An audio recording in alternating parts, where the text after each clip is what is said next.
A lot of people right now in this day and age with the financial crisis and everything that's happening, a lot of people have lost their purpose. They don't know why they're doing their job. They don't know why they what they're getting up for. They do a 9 to 5 and they feel lost. They feel stuck. So I would say that you need to find your purpose and you need to figure out what you want to do. And once you have a purpose, there is no stopping you. I believe that everyone has a unique ability in this world. Everyone has strength that they can use to transform their life.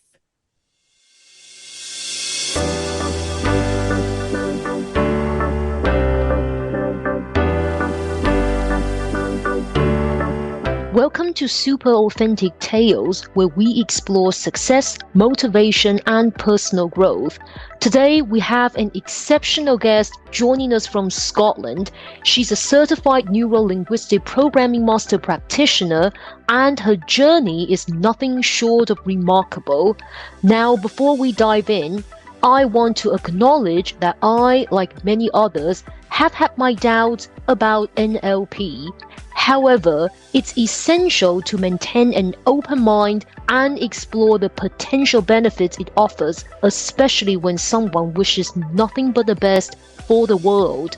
Overcoming partial hearing loss and epilepsy, she has defied the odds to achieve her goals.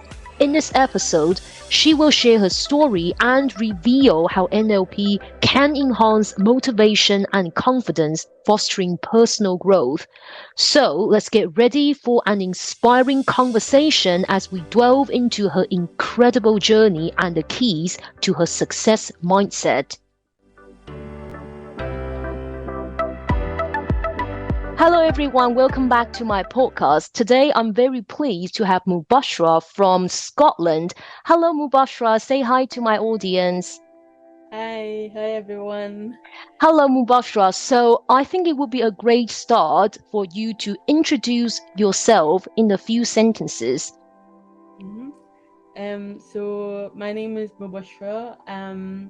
I am a personal evolutionary master coach and a master practitioner of NLP. I help people in their business or in their career that are feeling stuck. I help them with through coaching. This is a side business that I'm doing while I'm working full time that I'm really passionate about because as a new business owner myself, I want to help people with the mindset to be successful. Yes, just as a clear or brief explanation to my audience, NLP stands for Neuro-Linguistic Programming. Mubashra, is it possible that you use one or two sentences to briefly explain what is Neuro-Linguistic Programming or what we call NLP? So, neuro-linguistic programming is about, so the neuro is for the nervous system, about the mind. So, it's about how we take the external information, which is through our five senses, the what we see, visual, what we hear, auditory, kinesthetic, what we feel, like a gustatory, what we feel in our gut, and we use that to make our own map of the world. So that's what the neuro stands for. The linguistic is the meaning that we give to that information that our brain is getting from the outside. That's And then programming is the behavior response that happens as a result of how we filter that information. That's very interesting. You mentioned about how you are passionate about especially helping people who feel stuck in their career or probably in all kind of other aspects. When I found you on the internet, I was extremely drawn to your story because I have some stories and they're all about overcoming limiting beliefs or facing different struggles, be it from the society, be it from the family, be it just some personal obstacles I project to myself. So I think having this conversation about how to unleash one's potential is truly valuable. As you mentioned about helping people to unleash their potential, probably from a career perspective. Can you tell me how this NLP techniques is commonly used in personal development and coaching? So there are lots of different types of techniques that you can use. One of the main ones that have been developed is modeling, which is where you can, for example, if we take in the context of career, where you can use that to model someone's behavior. So, like, I can take another person's unconscious process, their strategy. So, if someone training me to do something, right, I will take down, okay, what do they see? What do they hear? What are they thinking in their mind while they're doing that process? And I get their unconscious strategy and I can replicate that in my own behavior. That's how it works. Interesting. Can you provide us some real examples that you have encountered either from your clients or from the connections you know who have adopted this strategy and replicated success or successful stories from others? Yeah, so I had a client once that, so I had a few clients actually that were struggling to get customers for their businesses, and they had a lock, or you could say limiting beliefs with their money mindset. So I helped them get rid of the limiting beliefs, and I did that specifically by, through some of the techniques you can do are visualization. So you can visualize a picture of, let's just say you visualize a picture of a belief that you want to get rid of, and you swish it to the corner of the room, you make it black and white, and you see yourself disassociated. So, and unconsciously you can eliminate limiting beliefs in that way. And I've done that with my clients, and as a result they have paying customers now. So and the other thing we also do is I help with people finding out what their values are. Values are what are important to us. Like in a lot of organizations, companies have values. Yes.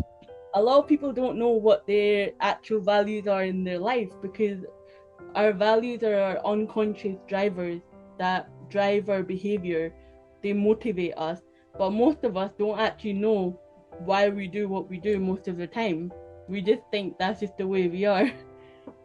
Yes, I fully understand. And I found the modeling excellence, the modeling experience that you mentioned particularly interesting. I think from you have described, I feel like, does that mean that as long as there is something that has been achieved by one human being, that means that anyone in anywhere will be able to replicate that excellence as long as they execute the right techniques? Yes, exactly. So there's a framework that you can follow, right? So working with the unconscious mind is all about knowing, so in that moment, what is that person's values, what is important to them, what is their attitude, what is their language that they're using internally in their mind, right? um and what kind, and we also have meta programs that we run unconsciously, and you can determine those using the model of excellence. Even just the person's posture, a lot of our everything, most of the communication we do is non-verbal, Yes. and that non-verbal communication can also affect how you think. So if you're trying to model someone's behavior, you can model their posture as well. So it's about internal and external, if that makes sense. Yes, that makes perfect sense. I'm just thinking that it's very fascinating in the way that I think it basically eliminate the idea that there can be anything impossible, that everything is possible. I have a very extreme example, and I don't know whether you have ever encountered that or any one of your clients have ever asked you so. So based upon this idea that as long as it is something that has been achieved by one human being, so say for instance, going into the space and land on the moon, because there has been human being who achieve this. So say if one day you have a client who tells you that his ultimate goal is to go to space and live on the moon or probably land on the moon, does that mean that you will be able to tell this client, however challenging this task would be, by saying as long as you apply the right NLP techniques, you will be able to achieve this? Yeah, yeah, because the if you when you change your if you're able to change the internal representation of how you take in the information on the outside, so if you get rid of the limiting beliefs, and if it's important to them, when so you know your number one value is what drives your behavior. If that outcome is important to that person, then they can replicate the behavior and the outcome will always be consistent. Very interesting. And the other thing I want to ask you is, I am imagine, and exactly as you pinpoint before, that many companies, and I believe the bigger the companies, the more likely they will be interested in the practicing of NLP.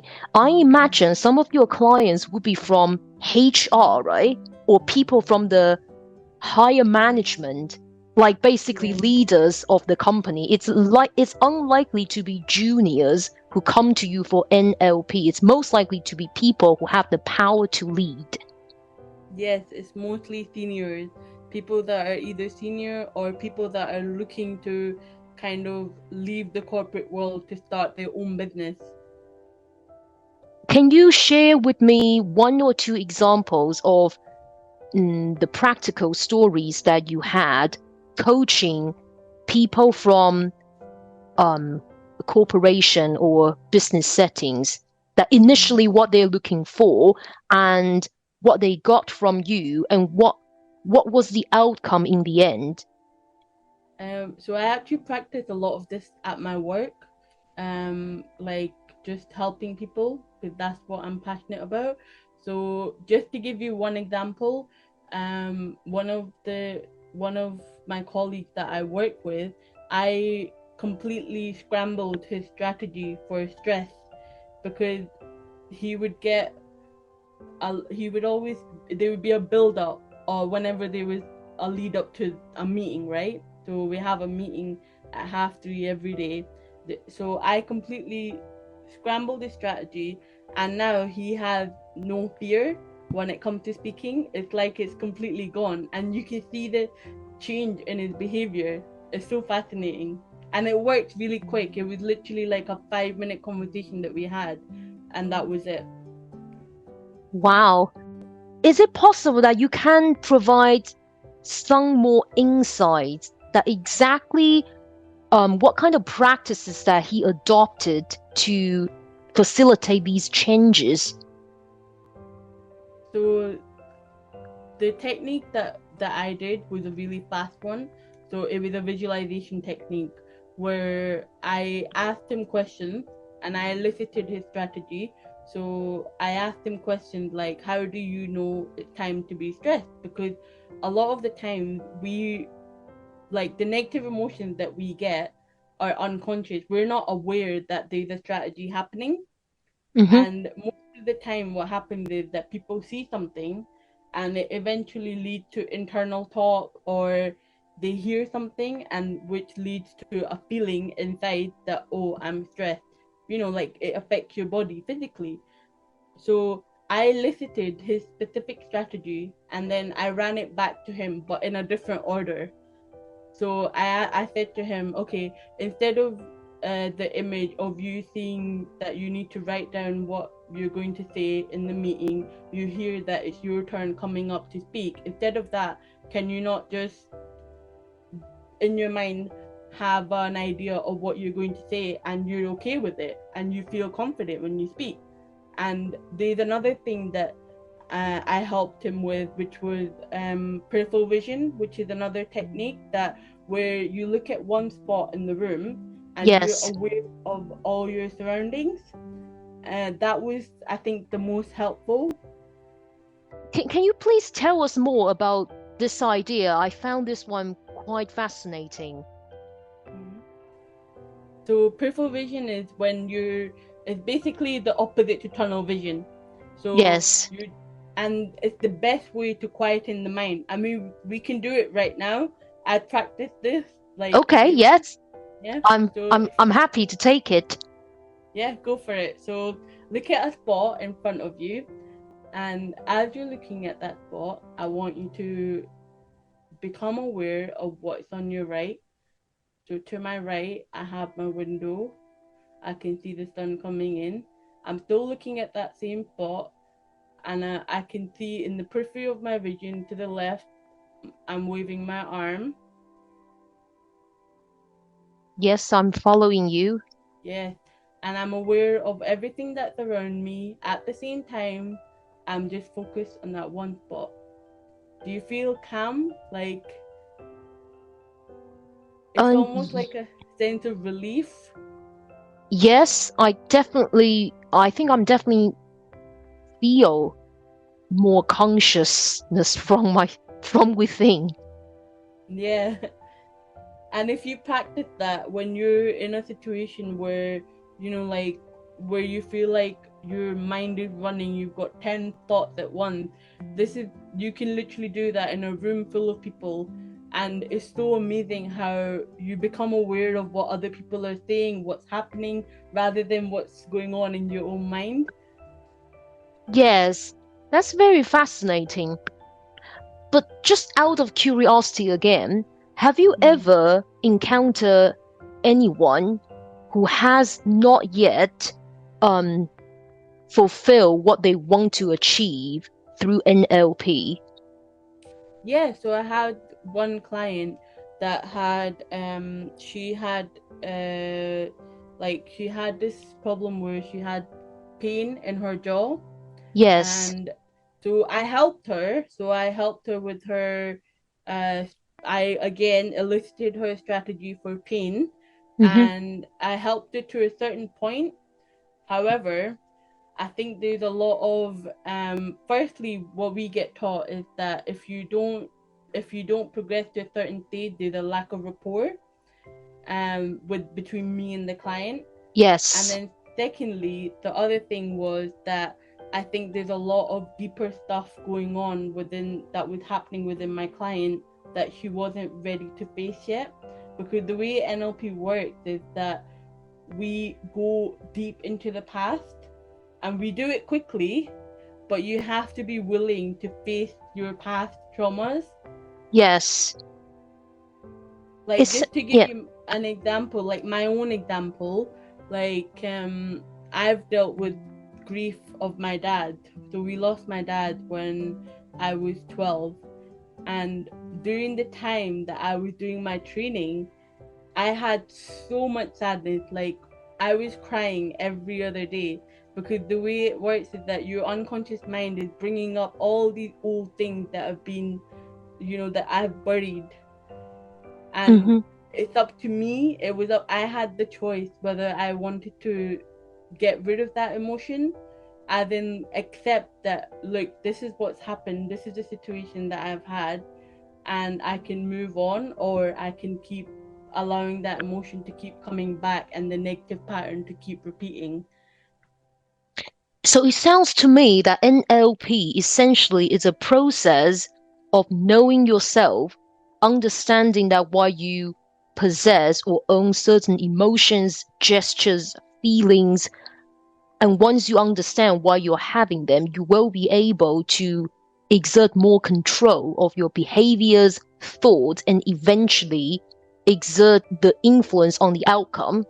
Yeah, yeah, that's a perfect summary. Yeah, and it's like looking in a mirror at yourself. It's kind of it can be a little bit scary, because Yes, you have to face up to who you are. I think what is more fascinating is that um, from what you have said, the techniques really reminded me of something I have had before, which is called cognitive behavioral therapy, CBT.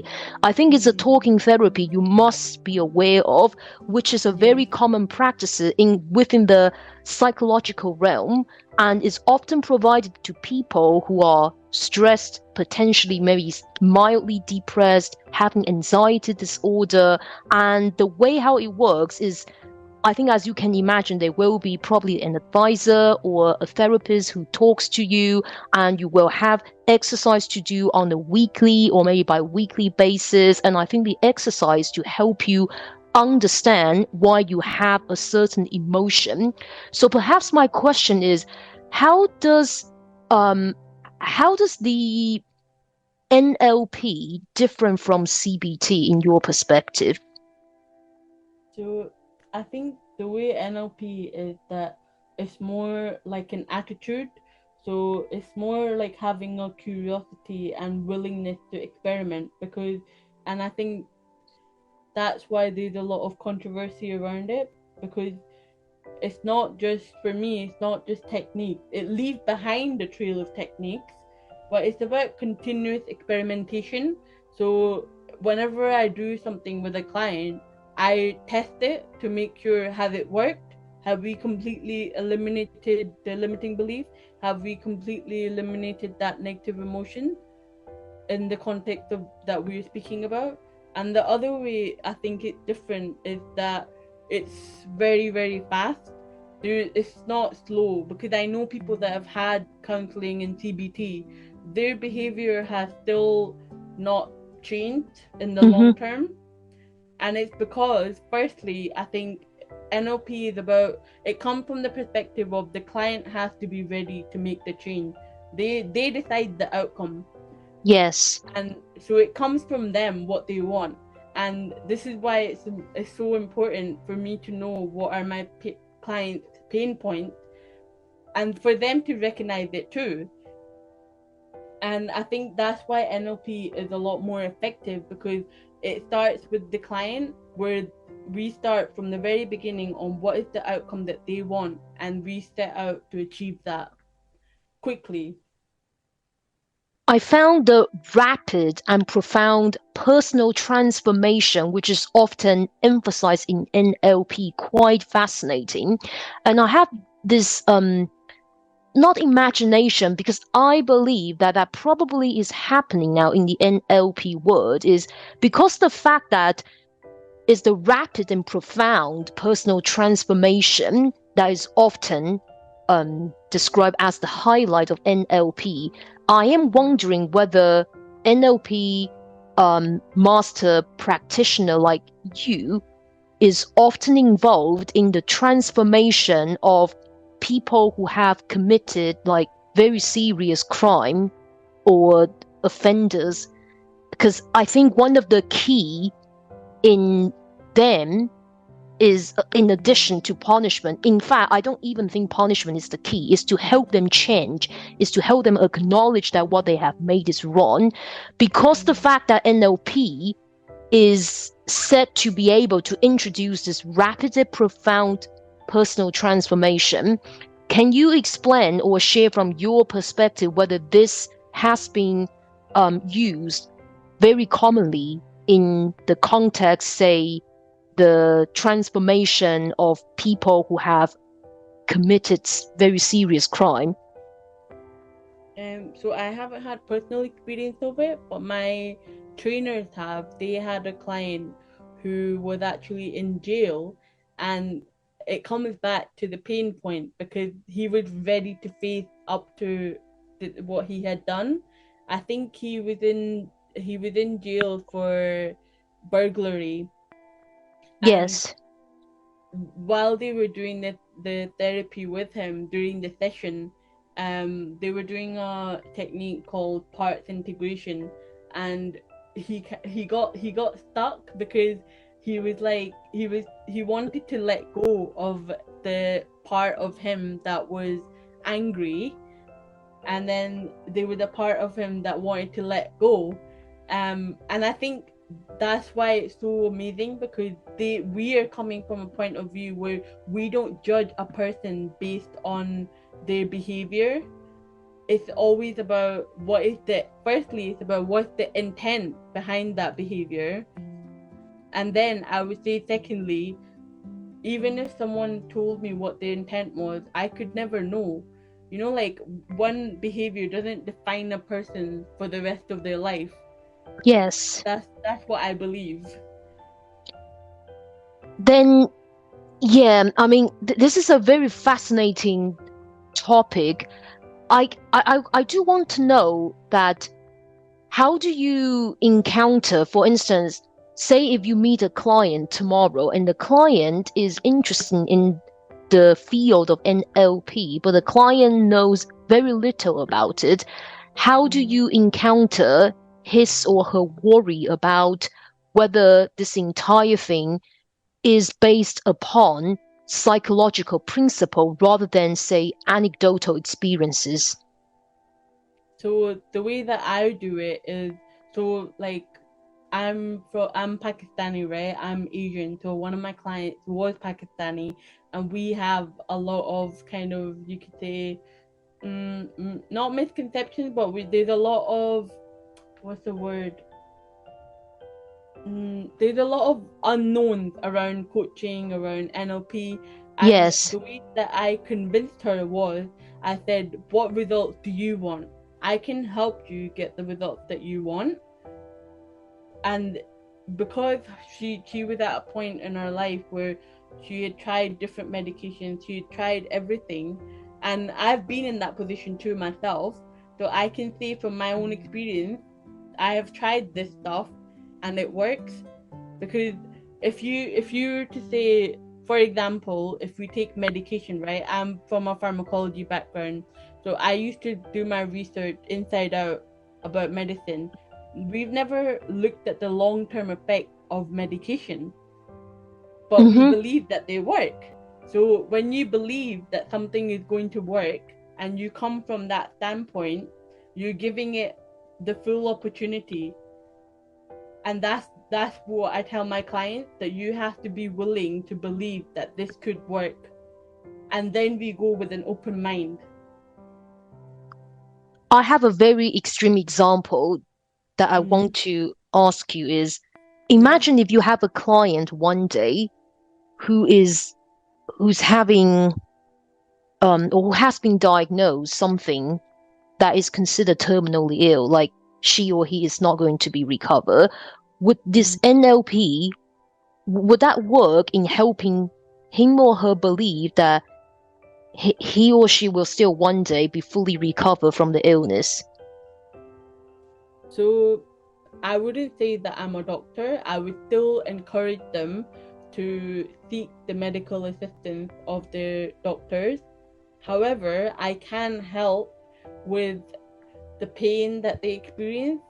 I can help them, there's techniques that we can do to alleviate pain that they feel that they're going through in that moment. And personally, for me, I would give the example of myself. Like, I have epilepsy. So Yes. I've not had to take my medication, because I've managed my behavior, because I used to take my medication and then it wouldn't work for me. So I train my behavior and use these techniques myself in my own life to be free, to be flexible. Yes. But as you mentioned that, I think whether NLP would work or not on an individuals would largely depend on whether that individuals are ready to take it or not. So that means that when you take a new client, there might be some potential risks associated with coaching this um, client simply because, for instance, the clients, that individuals are too vulnerable and the developments they're seeking are just probably too difficult to achieve. That how do you manage the potential risks associating with that? That's such a good question. So I have a criteria. I have a set of questions that I ask my clients.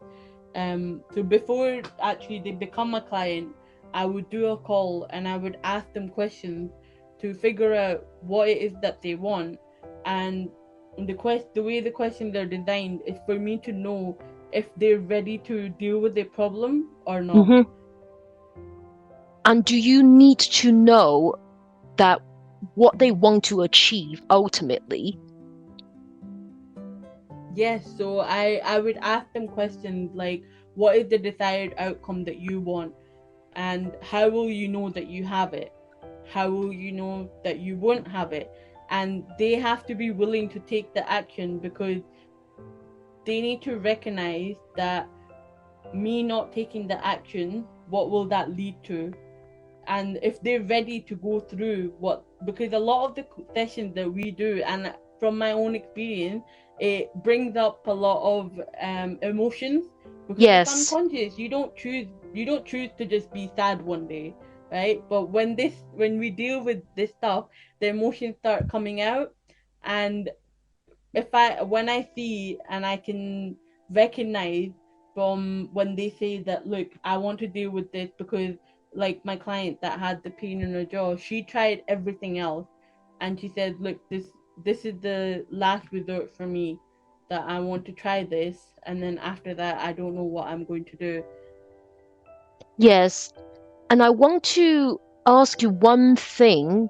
So this is something just I'm very fascinated about. So we Mm. mentioned about how NLP often is said to be fairly fast, like rapid. We will be able Yeah. to see like changes in the fairly short period of time. In your experience, how long do you expect the changes to happen in theory? Like, how long did it take for the changes to Yes, happen? yes.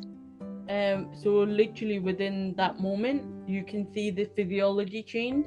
You'll be able to see like the change in their face, like the color changes, depending on what technique you're doing. And then honestly, like I have heard like what my clients say, it doesn't just change. So I do business and career coaching. It affects other areas of their life as well. It improves their family life. Their relationships have gotten better. Like one of my clients, she recently got married, and she did it on her own terms. Compared to before, she was consistently seeking the approval of her family, and now she's at point where she's happy with the decisions that she's making, which is a huge shift for her.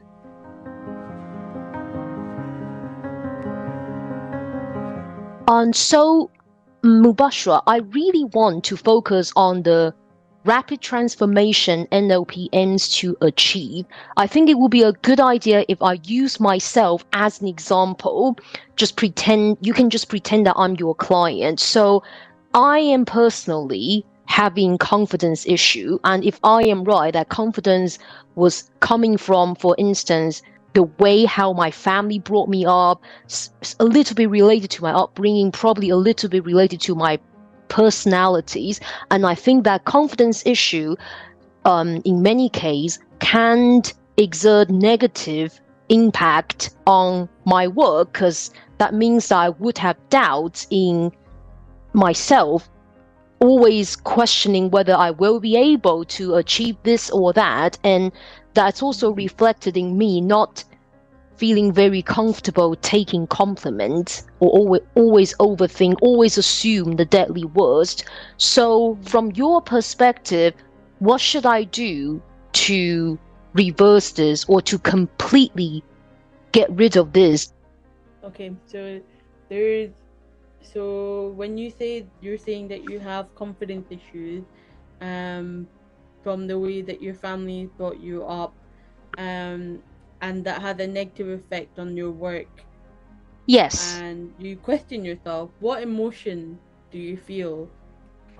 I feel sad. Yeah.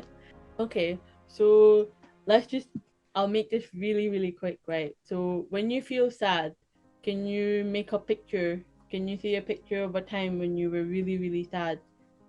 Picture of me or picture Yeah? of anything? Picture of you. So what do you think of when you feel sad? The last time that you felt sad, make a picture in your mind. Yes, however, at the moment, I only picture a girl, an animated girl, having two lines of tears and who sit in the middle of a frame. But if I have to imagine that person is me, I can imagine that would be me when I was little. There may not necessarily be tears in the image, but I can see that girl, the little girl who's me, is not happy. Hmm. And is that picture black and white or color? Colored. Can you make it black and white? Ooh, I can, but I can feel strongly that I want it to be color. You want it to be color? Yes. Okay. So where do you see the picture? Is it close to you or is it far? It's not too close, but it's not too far. It's in a good distance. So can you make it further away from you? Yes, I can, but I can feel that I just want to keep the current distance. Okay, try to move it away from you and tell me how you feel about that. I can feel. Yeah, I can feel I can hardly see it.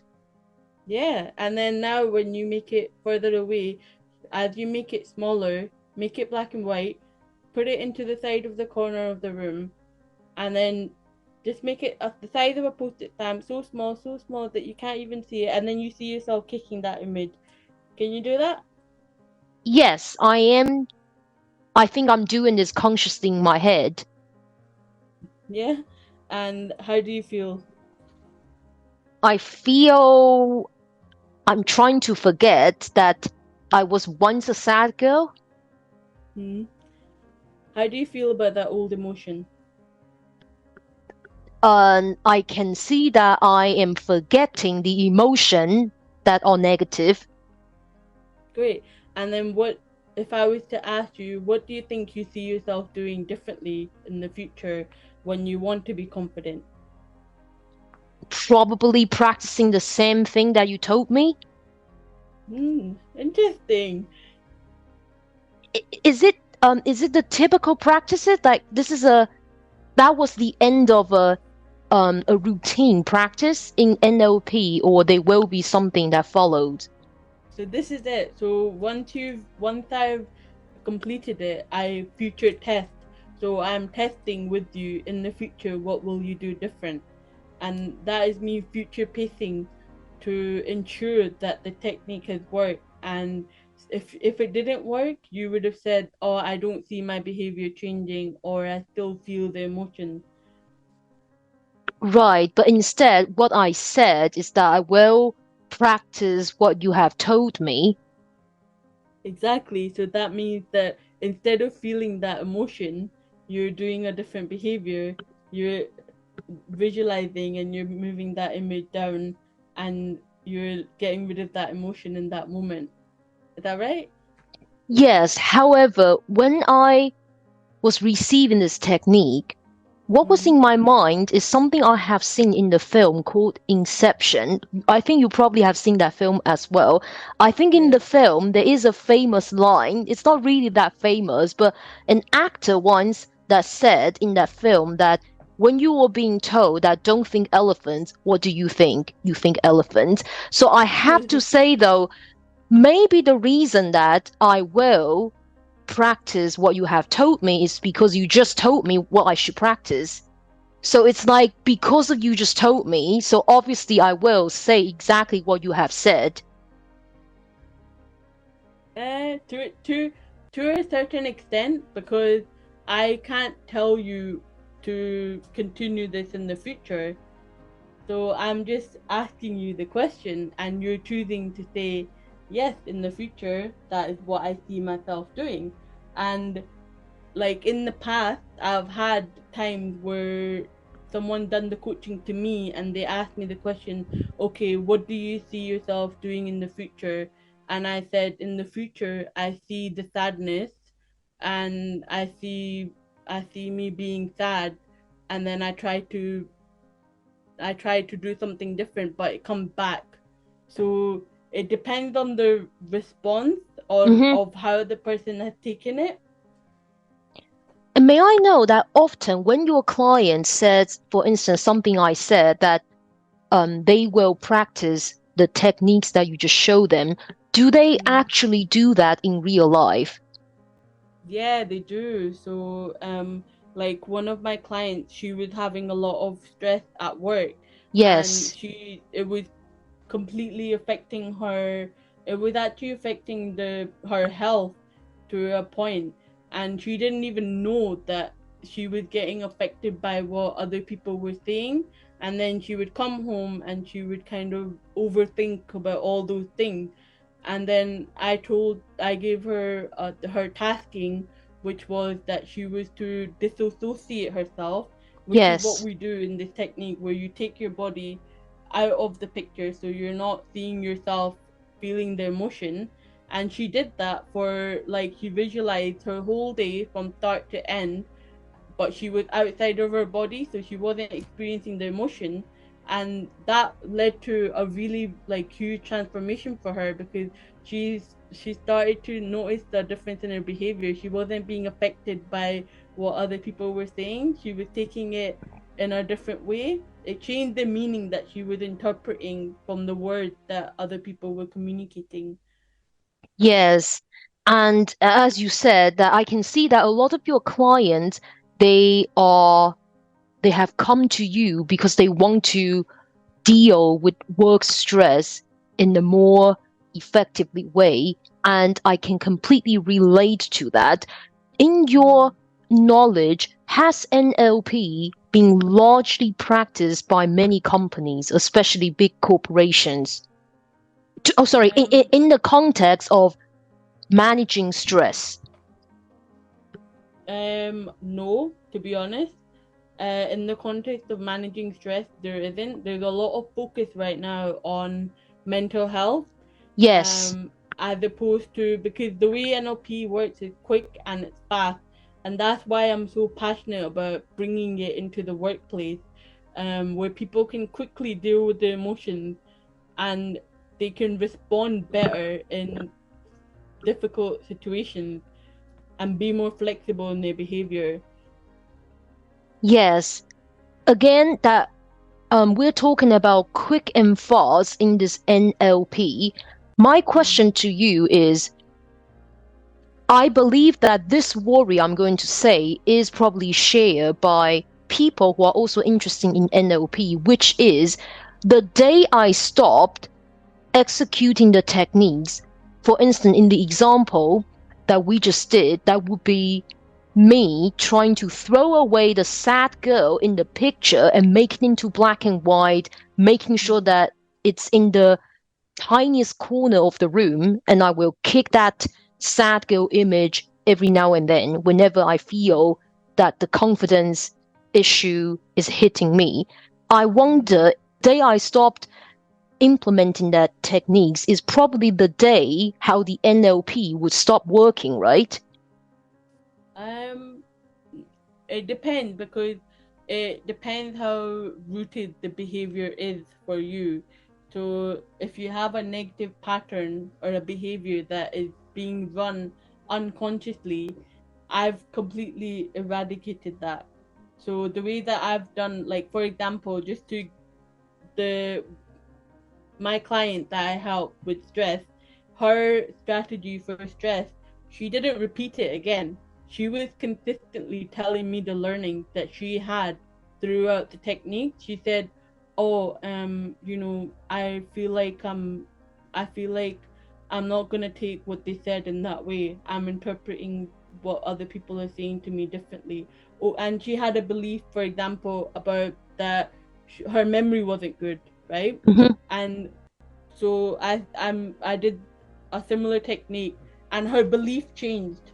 So if you're changing your beliefs at the unconscious level, then the behavior will continue to change. Again, I just don't know why I wanted to mention the film Inception, because in my view, you being an NLP practitioner probably feels a lot after you watch the film, because Inception, this film, it's also about changing one's subconsciousness and ultimately bring a desired outcome of the interests of others, not of the person itself. I just want to know what's your perspective seeing this type of film. I believe that you are convinced that this is achievable. Yeah, I honestly do believe that it is achievable. And I think because I'm not just like one of those coaches that are coming and kind of like out to build something, I practiced it in my own personal life. Like it literally changed my own life to the point where, you know, it it doesn't just change your behavior in one way, it gives you flexibility. Like, just as an example, for me, I was limited in the sense that I would get lost a lot. I've lived in Edinburgh my whole life, and I Mm-hmm. would get lost. People would give me directions, they would tell me where to go, and I always like would I wouldn't even know how to get home from a different place. If I went to a new place or a different campus at Edinburgh University, I would literally get lost on my way home. And even just the peripheral vision technique has completely changed my life to the point where I'm more confident in myself and I know that I can figure my way around different places. So, and that gives me flexibility. I gives me options. Whereas before, I would have not gone. Whenever I went to see my friends, I would say, okay, let's meet at certain places that I know. So it doesn't just change. Like I feel like sometimes people think that it's only gonna change behavior in the way that I'm doing it in the session in that moment, but it increases flexibility in all other areas of your life as well. That's so interesting. So you're saying that you've been benefited by NLP from someone who is um very bad at navigating to someone who is good at navigating. And I think that means that would translate into reality as someone who cannot read Google Map into someone who can read Google Maps. Am I right? Yeah, and it's all about belief as well at the same time, because I eliminated a lot of the limiting belief that I had. I was before, I had limiting beliefs that I can't do this, I don't know how to do this, and I flipped that to a belief and a mindset that I can do it and I will figure it out and I want to do it independently myself. And that kind of the idea that I want to have when I'm dealing with my client is that it's like a mirror image. When I'm dealing with my client, I know that I need to believe in them in that moment that they can achieve their outcome. I want to delve into this example a little bit further. So I want to say that practically speaking, that means, for instance, you used to be someone who cannot figure out the direction. Google Mm-hmm. Map instructs you to someone who eventually knows how to master that feature. I just want to know from a practical perspective, Mm-hmm. what's the difference in your behavior that change you, that transform you into someone who can navigate? So before, when I didn't know the direction, I realized that unconsciously I was comparing places and I was looking at the similarities of places that don't match at all. Mm-hmm. Right? So if imagine I went to a Nipper University campus and an Edinburgh University campus, I'd be thinking, oh, this looks like that other campus. Whereas now my behavior is I'm like when I do peripheral vision, I'm aware of all of my surroundings.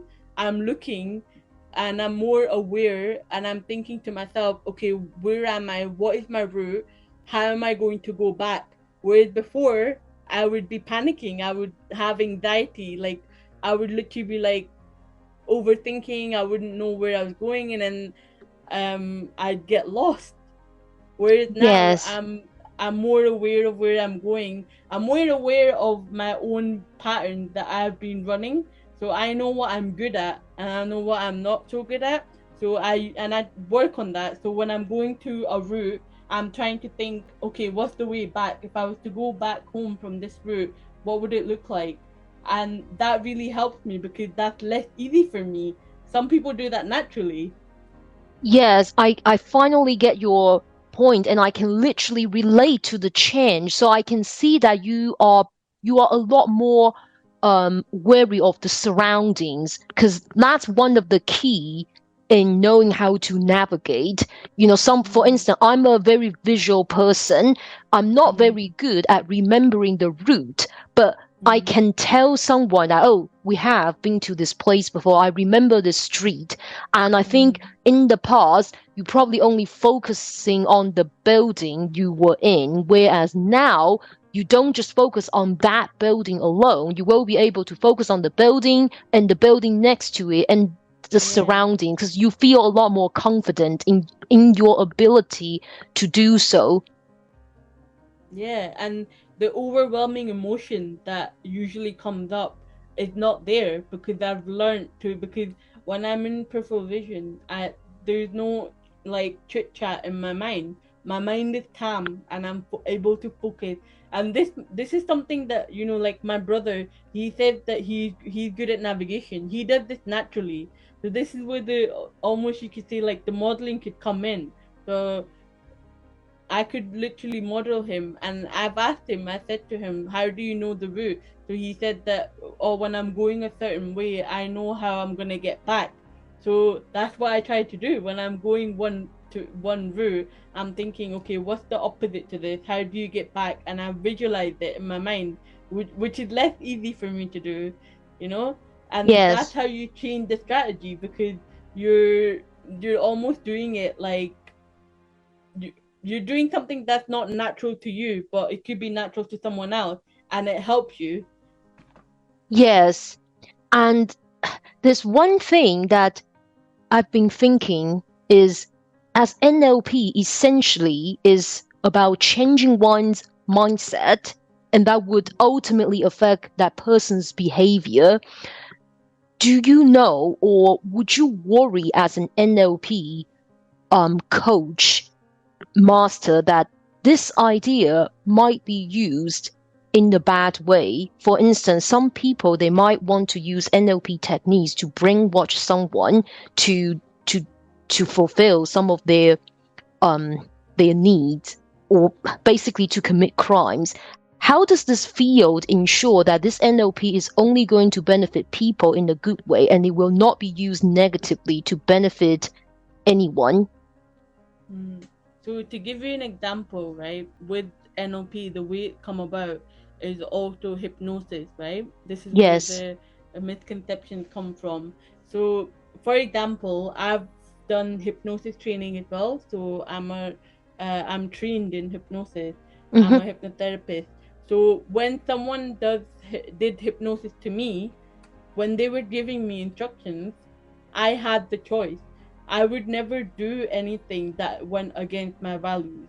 So if someone said to me during deep sleep, they said, Mubashra, I want you to say God doesn't exist, I would never say that. So Mm. therefore, any kind of the misconception that comes about that NLP is manipulating, it's not, because we would never ever do anything that goes against our values. So we're only ever gonna do the things that that we like. How do I explain it? It's like we would only ever do the things that we want to. We have a choice. And I've had personal experience of that. Like with hypnosis, um there's a lot of controversy around it in the Asian community as well. Where, like, when I was doing my training, I was completely against it. So the person would be giving me instructions, and if I didn't want to, I didn't do it. And that's as simple as that. But are there any guidelines governing NLP practitioner like yourself to ensure that the practitioners, the masters, will never ever use NLP to achieve anything that is against the principle? For instance, manipulating someone's beliefs so that he or she can eventually achieve something that they don't want to achieve.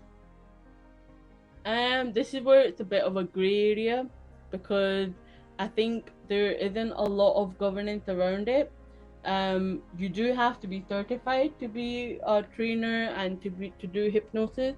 However, like we've seen Darren Brown or all these celebrities on TV that hypnotize people. It Yes. can there's no proper regulations around it, and so it comes down to getting consent.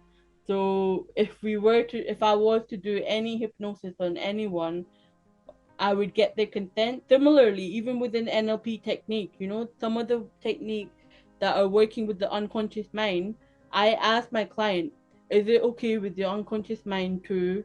And then I ask them what I'm about to proceed to do. So nothing is without consent. Yes. So it's very important the person who practices NLP is certified. The certification is very important. Tell the audience about how did you achieve your certification? For those who are also interested in helping people, where should they go in order to get the qualifications or the requisite trainings? So I received my training from the Tailored Life Company, and they're accredited by the American body of NLP. Yes, And there's very few people actually in the UK that are trainers that can train people. Um, and my training was a full 2 week training that I had to do, and they test you during that. They test you that to check that you can carry out the technique as per the manual that we get provided. I see. And apart from seeking master trainer like yourself, is there any like book or workshop sessions that you would encourage individuals to seek or to read? Um, I would recommend the Essential NLP Practitioner's Handbook. This I found really useful. A lot of the stuff in this book, and this book is by Muriel Mopoint. This book has got all like the practical techniques that you can use, and you can carry them out on yourself, and it's all similar stuff that I use in my coaching. Thank you for sharing the book. I think I will also provide a link underneath the description so my audience can have a read. I also want to ask you that I imagine the very reason why you started your NLP career is because you want to help people who might be facing the same mental barriers. You want to ensure the same positive impacts that they had on you will be able to replicate it on those people as well. Yeah, so I actually have partial hearing loss. Yes, So I've struggled with that all my life. And so how we're talking about get lost. I used to get lost a lot. That I used to think that that was part of the reason that I was kind of I mean, like, I have epilepsy, I have partial hearing loss, and I thought that those things were kind of not like stopping me. They never stopped me. I always achieved everything I wanted. However, it was almost like people put you in a box, and that's why I was always like, even at uni, I was in a position where I wanted to help other people. I was that person that my friends would come to me, but I didn't know how to help myself, so I didn't know how to help them. And through coaching, I've been able to bring myself out of my problem state, and I'm at a point where I can actually use the resources to help others from my own experience, which I think is the most important, that I'm consistently practicing this stuff myself. I think that is so sweet. I mean, we always need someone who is willing to go beyond and further to help others. And I think your motivation and your dedication on helping to helping people is truly admirable. So it's very great to have you to want to do your part to help people feel better. I also want to ask you something about motivation. As you said, that when you have a client, you want the clients to be ready to face their past, to understand the reason for anything they want to do. But logically speaking, whenever we want to do something, I shouldn't say that want. Whenever we do something, usually there is a reason behind that, but things are not as easy as it sounds. So sometimes people do not know the motivation for doing something, especially, I don't know, especially something that they have to do, they feel the obligation to do. How does NLP help people to find the motives? So, in the way NLP works is that you don't have to put in all that effort, because I've tried all the other stuff. You know how you're talking about motivation. I've tried to consciously change my habit, and it's so much harder. It's like Groundhog Day every single day, where you wake up in a repetitive cycle, except you're trying to change one thing at a time. It's so difficult. Whereas with NLP, the change is so rapid. Like, for example, just to give you one example, I'm someone that's not, I didn't used to be very conscious of time, right? Yeah. If I wanted to consciously become aware of time, I'd be forced, which I did do, right? So I used to set alarm that I would wake up in the morning, 5 o'clock. I'd be like, okay, by 10 past 5, you're gonna do this task. By half past, you're gonna do this. And I got fed up of it because I was trying to do it consciously. And using this knowledge, I've switched my timeline, so I'm more conscious of time. It's so amazing that I'll look at the clock, and I'll before I even look at it in my head, I'm thinking, oh, it's been half an hour, and I look at the time, and that's exactly it. I'm aware of time without having to feel that I'm wasting energy on it, because I've changed it unconsciously. That's pretty amazing.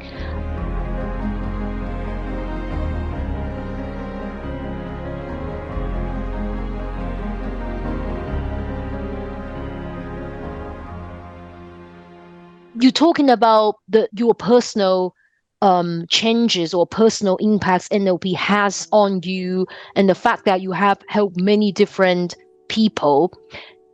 If you have to use like a few sentences to respond to people, so say you have a new clients who come to you and they tell you about they have concerns, but they still want to try the impacts of NLP, how would you respond to their concerns about there is a lack of psychological evidence that support the effectiveness of NLP techniques?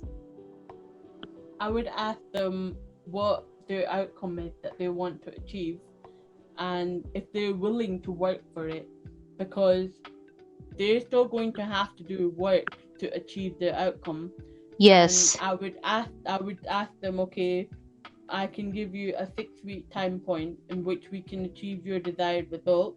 Are you willing to do the work? And if they are, then yes, we can proceed. If they don't believe in it, or if they're doubtful, I would give examples of my own personal experience, of the experience of my clients.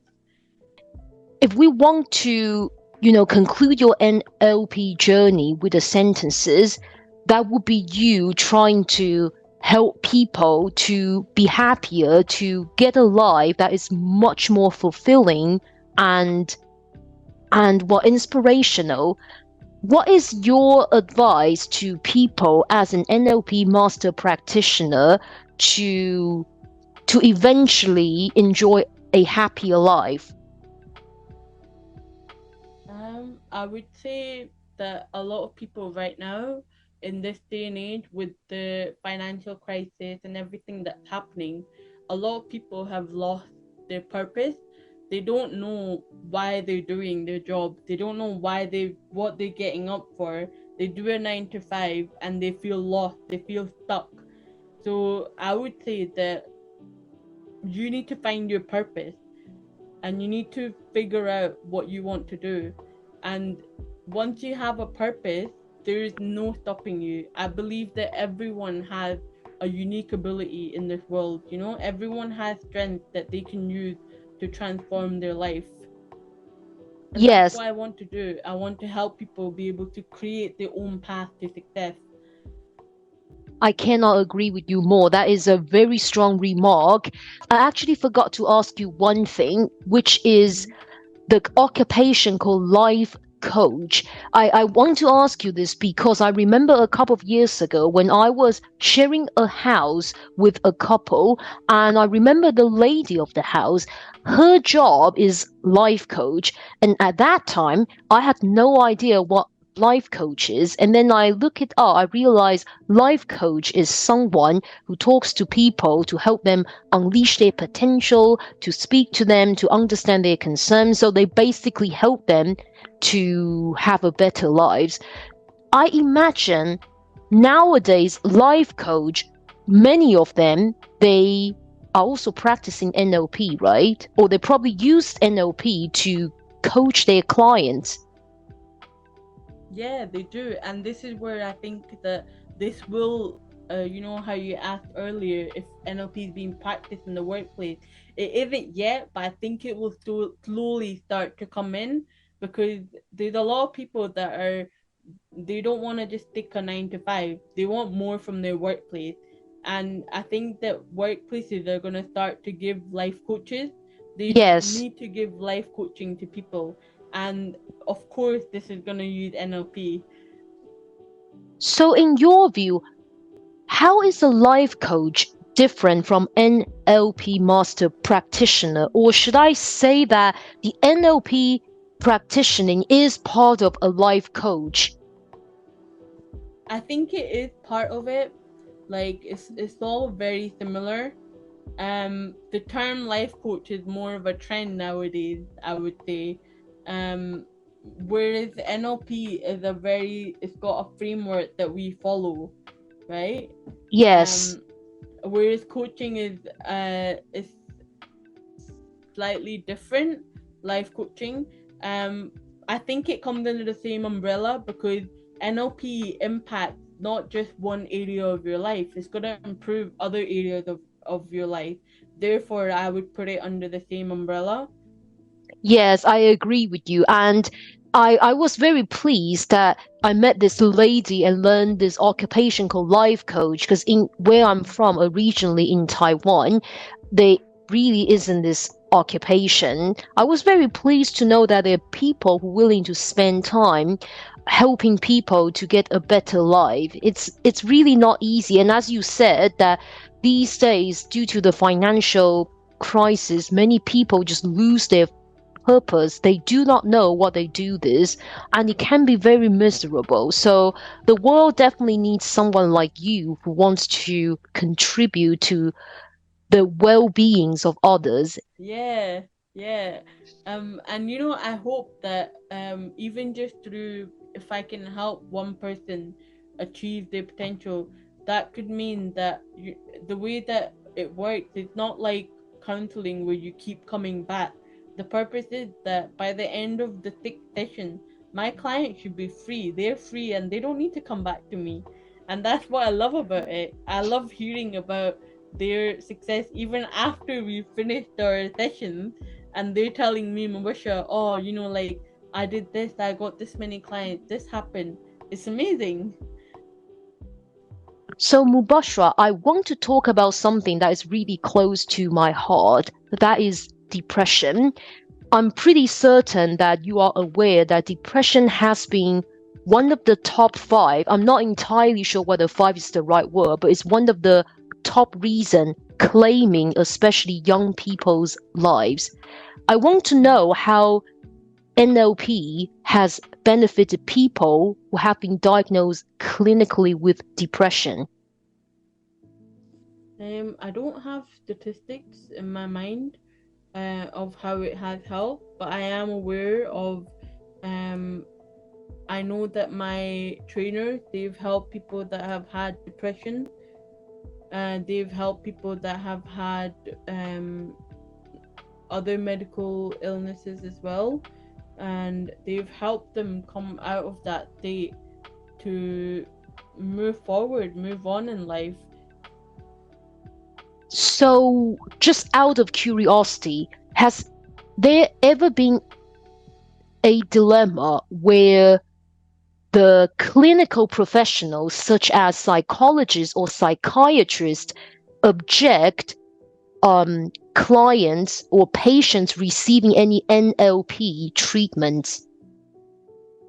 Not that I'm aware of. However, when we do practice, one of the things that as a master practitioner that I would do is I would ask from a medical note from the doctor, uh, seeking clarity if they're okay with the patient taking taking coaching with me. I would definitely get that from the doctor. The same for NLP practitioner like you. Would you ever doubt or not be fully convinced about any techniques the clinical, psychological, or psychiatrical professionals do? I think it depends on what the client believes as well, because it has to go in conjunction, like because you can imagine the doctor is like treating the symptoms, right? Yes, The for example, with my epilepsy, my medication treats my tremors. However, it's not really getting to the trigger of the of why it's coming out. So my medication can treat my twitching, right, which I was taking at the advice of the doctor, and then the NLP technique is gonna get to the root of the emotion, of the limiting belief of inside my mind, what is causing that physical action. Does that make yes, sense? yes, makes perfect sense. I also want to say that from my knowledge, I know many people who suffer from depression was due to um their personal relationship. For instance, we heard people say that divorce is probably one of the hardest thing one can have.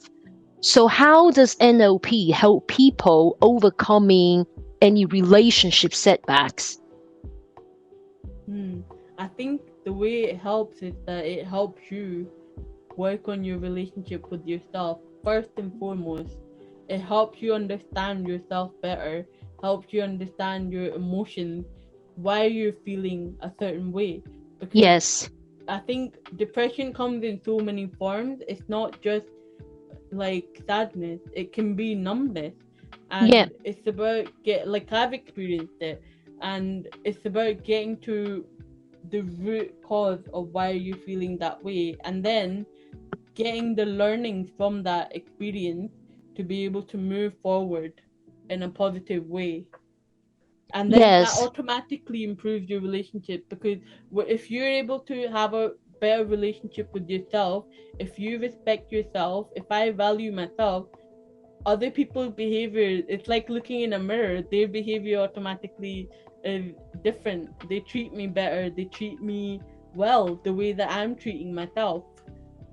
yes, definitely. I also want to know that as we are based in the UK, for those who are interested in getting practical help from NLP practitioner like you, where should they go? They can contact me on LinkedIn, message me on LinkedIn. I have a profile and I consistently post on there. So I try to post about helpful tips that people can use in their personal life, and I have client testimonials there as well. So just reach out to me and connect to me on LinkedIn. Yes, that's great. And is there any association or community they should go as well? Say, for instance, um, maybe a men prefer being coached by men, where they can go. Mm, I don't. For men in the UK, I'm not really sure, to be honest. Um, you can That's reach okay. out, like you can look for groups on Facebook or on LinkedIn.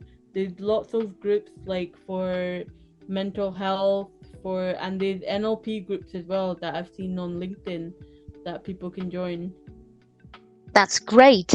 And I want to say something completely out of me. It's not from anyone else, but I do want to say that this is something I often said to my partner is I genuinely believe that these days, most people are out of their mind or most people are crazy to to various extent. And I said so because I think the modern society is fairly cruel, that people face a lot of pressures from pretty much all different aspects.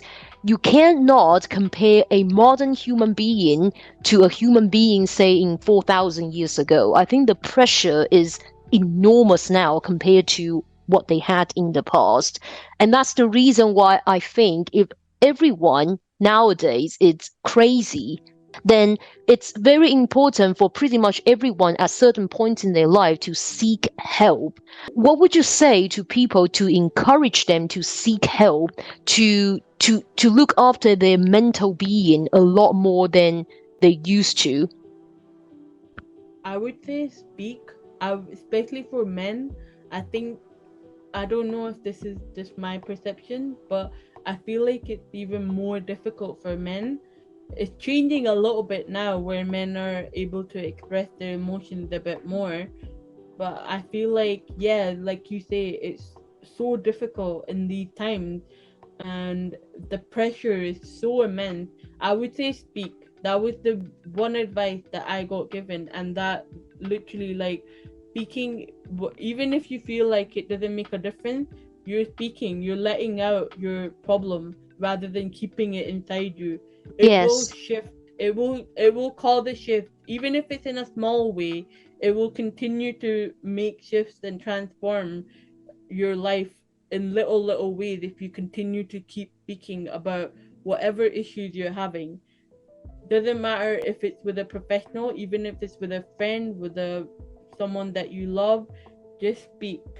And that was the most valuable advice that I got that I would give. Thank you so much. I really cannot agree with you more. And I'm going to hope for the same thing, that there will be a happier community, that we will be surrounded by happier people. And when this happens, I think the world can only be more beautiful.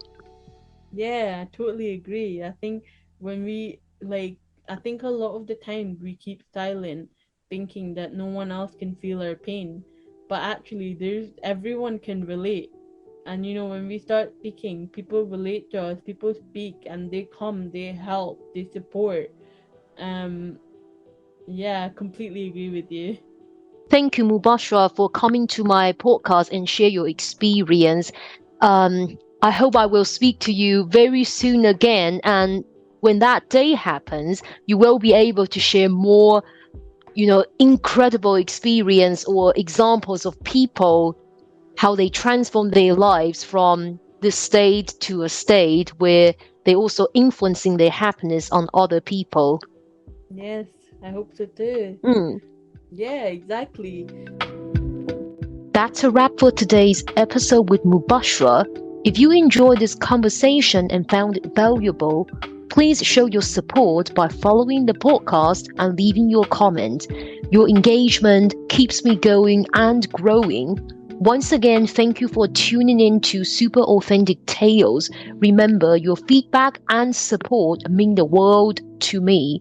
Until next time, stay safe and keep chasing your dreams.